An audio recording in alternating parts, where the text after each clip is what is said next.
ma olli väigukõnõ, veiq külälatsõq minno mängumajja. Muuhulgah ütliväq sakõst säänest sõnna, midä ma kuulnu olõ-õs. Kogosi sõna niguq iks murrõt korotas. Nii läksi kotoh tarvitama, hindäst mõista.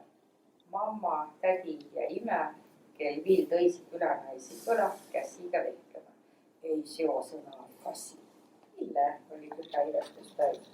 Rosta pead kuigi piinust ütlema.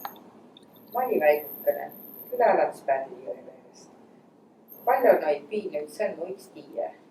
Üts piinü asi tuli mulle miilde, mida kotoh oli.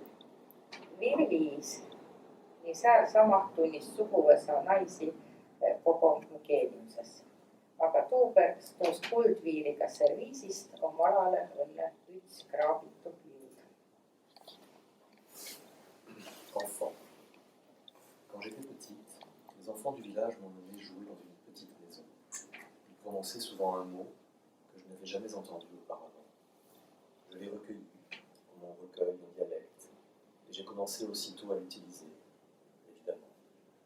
Ma grand-mère, ma tante et ma mère, qui recevaient ce jour-là d'autres villageoises, ont agité les bras. Non, non, ce mot ne convient pas. Mais pourquoi, leur ai-je demandé, pleine d'étonnement. Ce n'est pas beau, il faut parler de façon plus élégante. J'étais une petite fille de la campagne, d'un village sur les berges du Pall'o. Je ne connaissais pas vraiment de mots élégants. Je me suis pourtant souvenu d'une chose élégante que nous avions à la maison, un võro-seto. Alors, l'assemblée des femmes de ma famille m'a considéré aussitôt comme un génie. Il me reste aujourd'hui de ce service qu'une unique assiette